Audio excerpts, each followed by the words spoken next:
Good morning, my dear students. Hope that you all are fit and fine at home. Myself, Vashish Nirwal, in class 6. Today, I will discuss chapter 3rd of your political science book, that is, what is government. देखिए, the chapter is very important. अब से पहले हमने दो chapter पढ़े और इससे पिछला जो हमने चैप्टर पढ़ा था, the name of the chapter was diversity and discrimination. And उससे पिछला चैप्टर हमने अंडरस्टैंडिंग डाइवर्सिटी के बारे में पढ़ा था.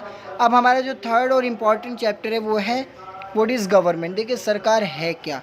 तो देखिए, लेट्स स्टार्ट द चैप्टर. लेकिन चैप्टर स्टार्ट करने से पहले मैं आप लोगों से कहना चाहूँगा, जिन्होंने अभी तक वशिष्ठ निरवाल यूट्यूब चैनल को लाइक और सब्सक्राइब नहीं किया, वो लाइक करें, सब्सक्राइब करें, बेल आइकन को ज़रूर प्रेस करें ताकि वीडियोस की सारी अपडेट्स और नोटिफिकेशंस आप तक पहुंच सके. जिन्होंने अभी तक पिछली वीडियोस नहीं देखी, वो मेरे चैनल पे जाके वो पिछली वीडियोस सब वहाँ से देख सकता है. So let's start the chapter. Every country needs a government to make decision and get things done. हर एक देश को, चाहे वो कोई भी देश है, देखिए सब में सरकार की आवश्यकता होती है. सरकार किस लिए बनाई जाती है? सरकार बनाई जाती है कि वो पूरे देश के लिए कोई ना कोई निर्णय ले, डिसीजन ले या कोई रूल्स बनाए ताकि सभी लोग उसको फॉलो करें. These can be decision about where to build roads and school और how to reduce the price of onions when they get too expensive और way to increase the supply of electricity. सरकार का काम होता है कहाँ सड़कें बननी हैं, कहाँ स्कूल बनने हैं, किसके प्राइस बढ़ाने हैं, किसके प्राइस कम करने हैं. जैसे एक टाइम ऐसा हुआ कि जब हमारे कहीं का प्राइस बढ़ गया था, अनियंस का प्राइस बढ़ गया था, प्याज का प्राइस बढ़ गया था, तो सरकार को उसमें क्या मतलब किस तरीके से वो उस प्राइस को कम कर सकते हैं. क्या वो सप्लाई, जो इलेक्ट्रिसिटी की सप्लाई उसको इंक्रीज़ करे, उसको बढ़ाएँ. The government also take actions on many social issues. Like it has several programs to help the poor. It does other important things such as running postal और railway services. देखिए, सरकार का और भी बहुत सा काम ऐसा होता है कि सरकार क्या करती है कि गरीबों की मदद करती है. गरीबों के लिए अलग अलग स्कीम्स बनाई जाती है या बहुत सारी चीज़ें जैसे पोस्टल रनिंग या रेलवे सर्विसेज वो भी सरकार बना देती है. तो ये डिपेंड करता है सरकार के ऊपर डिसीजन का कि वो सरकार किस तरह का डिसीजन वो लेती है. ठीक है, तो अब बात आती है हमारा दूसरी की government. The government also has the job of protecting the boundaries of the countries and maintaining peaceful relation with other countries.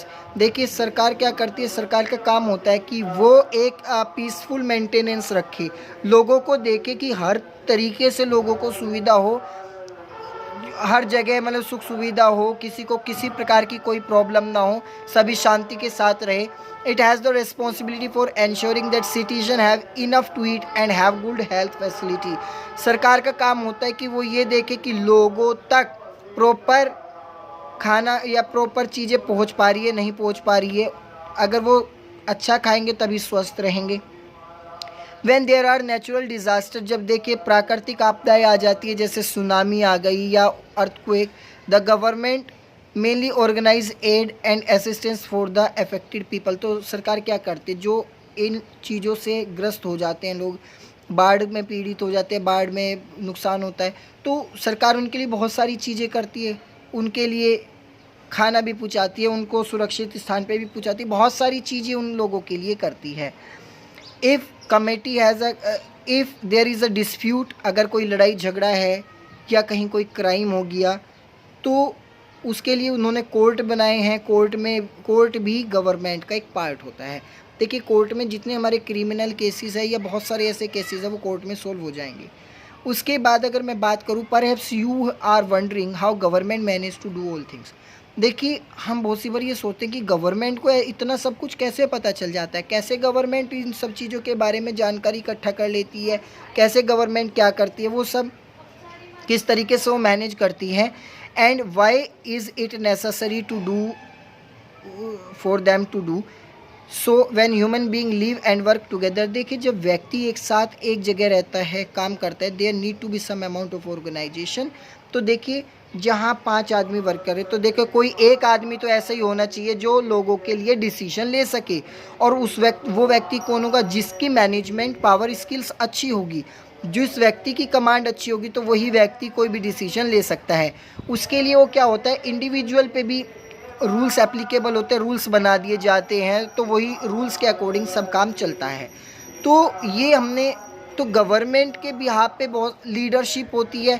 Government क्या करता है, लीडरशिप ही तो करता है, लोगों को लीड करता है, लोगों को बताता है कि देखिए हम आपके लिए बने, हम आपकी सेवा में तत्पर रहेंगे, हम आपके लिए ये काम कर रहे हैं, हम आपके लिए ये स्कीम्स लेके आएँ। तो जो भी करती है सरकार हमारे लिए करती है। तो अब हम बात करते हैं लेवल्स ऑफ गवर्नमेंट की। तो अब देखिए गवर्नमेंट के लेवल की बात करते हैं तो देखिए अलग अलग लेवल होते हैं गवर्नमेंट के जिस पे गवर्नमेंट वर्क करती है। तो अब वे जो लेवल हैं वो कौन कौन से हैं। Now that you know that government is responsible for so many different thing. देखिए गवर्नमेंट बहुत सारी चीज़ों के लिए रिस्पॉन्सिबल होती है। Can you think of how it manages of all these. कभी सोच के देखना कि किस तरीके से वो मैनेज करती हैं। The government works at different level. देखिए गवर्नमेंट अलग अलग लेवल पे काम करती है। सबसे पहला आता है local level, at the level of state and the national level. देखिए 3 लोकल गवर्नमेंट होती है, लोकल लेवल पे वर्क करती है जो हमारे आसपास की होती है। दूसरा स्टेट लेवल होता है और तीसरा होता है नेशनल लेवल। ठीक है। The local level means in your villages, town और लोकेलिटी। लोकल लेवल नाम से पता चले जो हमारी लोकेलिटी है, लोकेलिटी मतलब हमारा मोहल्ला, पड़ोस, हमारे आसपास का गांव, हमारे शहर कस्बे, उनके बारे में लोकल लेवल गवर्नमेंट रिस्पॉन्सिबल होती है। दूसरी होती है, इसका काम क्या होता है, इसका जैसे उसके बाद दूसरी टाइप की होती है हमारी स्टेट लेवल गवर्नमेंट जो एक पूरे एंटायर स्टेट को कवर करती है, जैसे कि हमारा हरियाणा हो गया, आसाम है। एंड द नेशनल लेवल, जो नेशनल लेवल मतलब जो हमारी बाउंड्रीज से रिलेटेड करती है, देशों से रिलेटेड करती है, राष्ट्रों से संबंधित होती है, तो वो हमारी होती है। और अब देखिए इनके फंक्शंस भी अलग अलग होते हैं, किसका क्या फंक्शन होता है। ठीक है। अब ये चीज़ें थी हमारी। अब बात करते हैं laws and the government.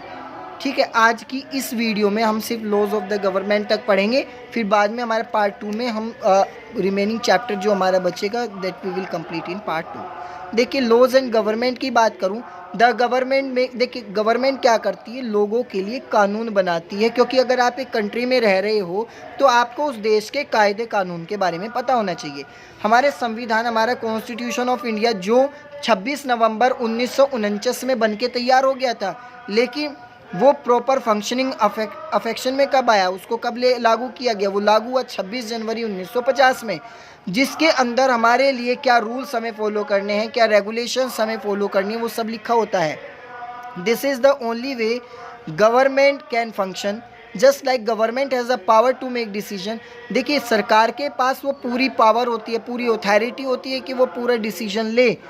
For example there is a law that says all person driving a motor. देखिए जैसे पूरे देश में, वो हमारे देश में नहीं सभी देशों में है कि अगर कोई व्यक्ति मोटर व्हीकल चला रहा है तो उसके पास लाइसेंस होना कंपलसरी है। Any person caught without licence, उस पर क्या होगा, वो पेनल्टी होगी। तो ये क्या है, ये रूल्स और रेगुलेशन है जो लोगों को सबको पता होता है कि लाइसेंस नहीं होगा। छोटे से बच्चे को भी पता होगा कि अगर लाइसेंस नहीं होगा तो चालान कट जाता है। तो ये कुछ चीज़ें हैं।